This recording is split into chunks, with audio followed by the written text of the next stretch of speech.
Travel along, Catholic pilgrims, for 1 year as we read through St. Faustina's diary. Join me, Amy Thomas, each day for a short reading out of the diary which brought us a deeper understanding of Christ's divine mercy. Hello, Catholic pilgrims, and welcome to day 308 of our readings from St. Faustina's diary. If you want to learn to be a patient person, join the military or marry someone who's in the military. I'm just kidding. Maybe, but not really. Oh my gosh, being a military spouse will teach you all about patience and teach you how bad you are at being patient because you're constantly waiting for something. You're waiting for orders to the next place, or waiting for your housing to open, or you're waiting for your spouse's promotion to come along, or you're waiting for something. You're just waiting all the time. And it just seems like it's always hurry up and wait. So I don't know if in 20 years I have gotten much better at being patient through the military, but gosh, it feels like I'm always waiting around trying to be patient. If you are a military spouse, I am sure that you can relate to this. But Sister Faustina is going to be talking about patience pretty briefly today in our beginning part of our readings. And so that's what we're going to talk about today in Notebook 5, numbers 1514 through 1519. I have learned that the greatest power is hidden in patience. I see that patience always leads to victory, although not immediately. But that victory will become manifest after many years. Patience is linked to meekness. I spent this whole night with Jesus in the dark dungeon. This was a night of adoration. The sisters were praying in the chapel, and I was uniting myself with them in spirit because poor health prevents me from going to the chapel. But all night long I could not fall asleep, so I spent the night in the dark prison with Jesus. Jesus gave me to know of the sufferings he experienced there. The world will learn about them on the day of judgment. My daughter, tell souls that I am giving them my mercy as a defense. I myself am fighting for them and am bearing the just anger of my Father. Say, my daughter, that the feast of my mercy has issued forth from my very depths for the consolation of the whole world. Jesus, my peace and my rest, I beg you to give light to that sister so that she may change interiorly. Support her powerfully with your grace so that she too may attain perfection. Today, before Holy Communion, the Lord said to me, my daughter, today talk openly to the Superior, Mother Irene, about my mercy because of all the superiors, she has taken the greatest part in proclaiming my mercy. And in fact, Mother Superior came this afternoon and we talked about this work of God. Mother told me that the images had not come out too well and were not selling very well. But, she said, I have taken a good quantity myself and am distributing them whenever I can and do the best I can to spread the work of mercy. When she had gone, the Lord gave me to know how pleasing this soul was to him. If you just take a moment and think about all the different ways that we can be impatient as people, it's kind of crazy how many ways there are. I mean, we are impatient with other drivers, and we are impatient when we have to wait anywhere. We are impatient with our kids. We are impatient with our spouses if they are not doing exactly what we want.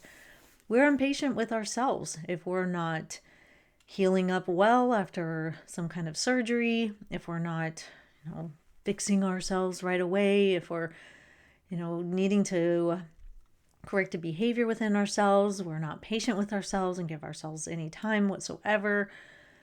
Gosh, if you're at the airport, that's just a cesspool of impatience lurking all around.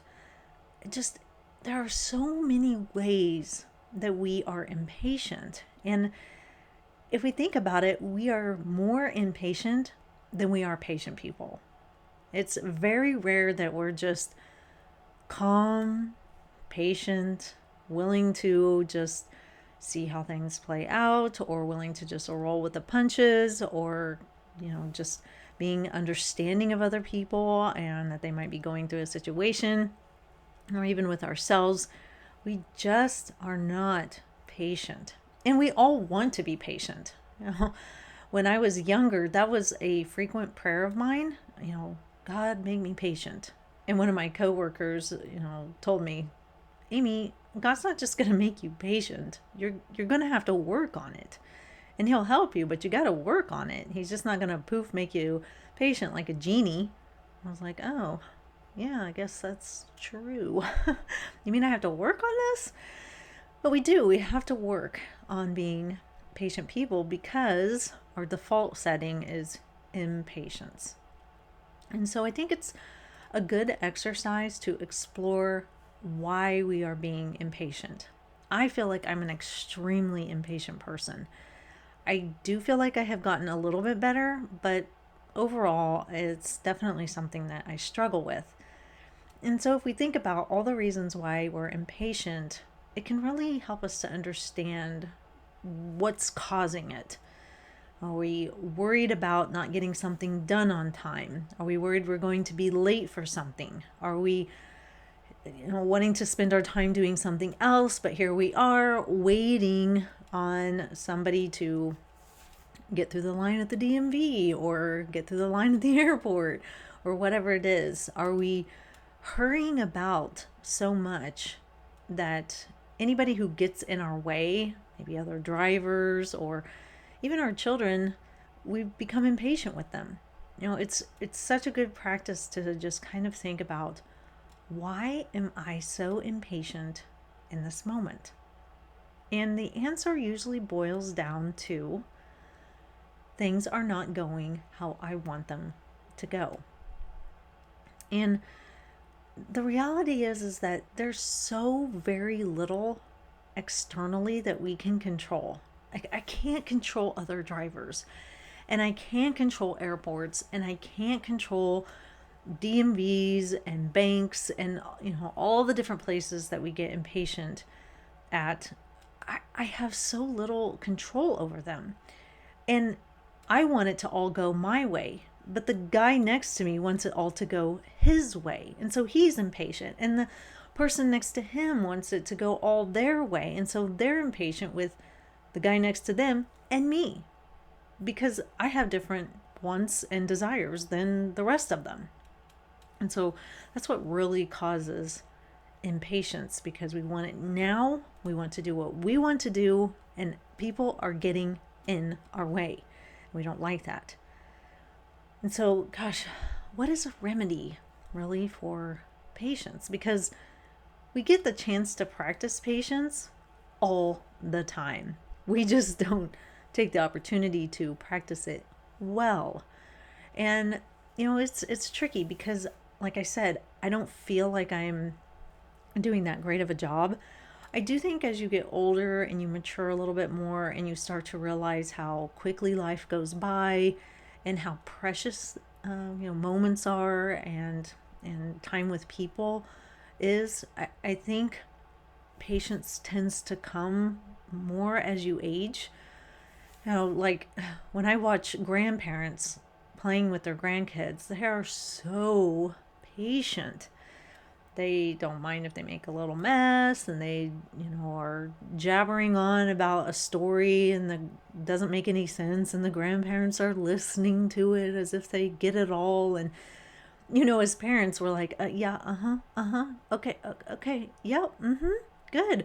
And we're just not patient at all with, kids when we're in the throes of parenthood, when they're little and everything. It's, a very impatient time.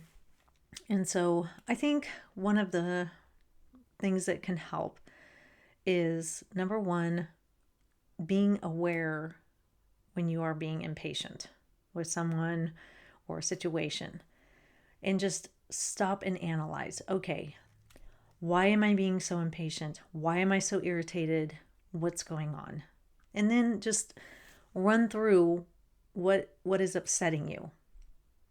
I'm afraid I'm not going to make it to this next thing. but how much time do I have to get there? I mean, there's all different kinds of scenarios, and I'm not going to run through them all here for lack of time, but I do think that that is something that we can do, is be aware that we all struggle with impatience. And when we feel ourselves being impatient with ourselves, with others, or with a situation, we do have the power to stop and assess. And that is something that we can control. And oftentimes when we stop and assess, we'll see that, okay, things aren't quite as bleak as I'm making them out to be. I just had a plan in my mind and it's not going how I want it to go. And so I just need to regroup. And so we can regroup, have plan B, and then carry on. And I find that for myself, that works pretty well most of the time. It's just catching myself being impatient is the key there. So, Sister Faustina here today, she says, I have learned that the greatest power is hidden in patience. The greatest power is hidden in patience. Why? Because when we are patient, we don't get upset by circumstances. We have the ability to enjoy a moment. We have the ability to form really good relationships with people, even drivers on the road. If we're not in a me mentality when we're driving, and we don't mind if somebody pulls ahead of us in the merge lane or whatever, and we're not trying to just focus on ourselves, our relationship with the drivers around us even improves, even though we aren't talking to each other. But our relationship with our children improves, our spouse, and even ourselves, being patient with ourselves if we're trying to recover and work on something. So there is a lot of power because it helps us to savor moments, appreciate the present moment, because a lot of impatience comes from wanting to get to the next thing. We got to get to the next thing. We're very busy. Come on, let's go. We got the next thing. But patience helps us to, okay, let's just refocus here. Let's enjoy this moment. Let's savor what is right in front of us right now. And so there's a lot of power in that, because you're really going to get more out of your life when you're patient than when you're not, obviously. And then she goes on to say, I see that patience always leads to victory, although not immediately, but that victory will become manifest after many years. And that's really true. Whenever we're patient, we're not going to look back on our lives and realize, oh my gosh, I wasted so much time, being upset with my kids or my spouse or, people everywhere.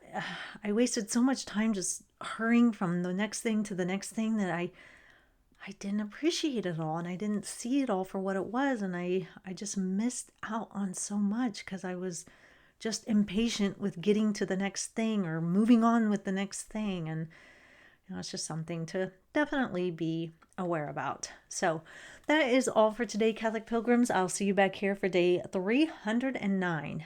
And until then, live the faith boldly and travel well.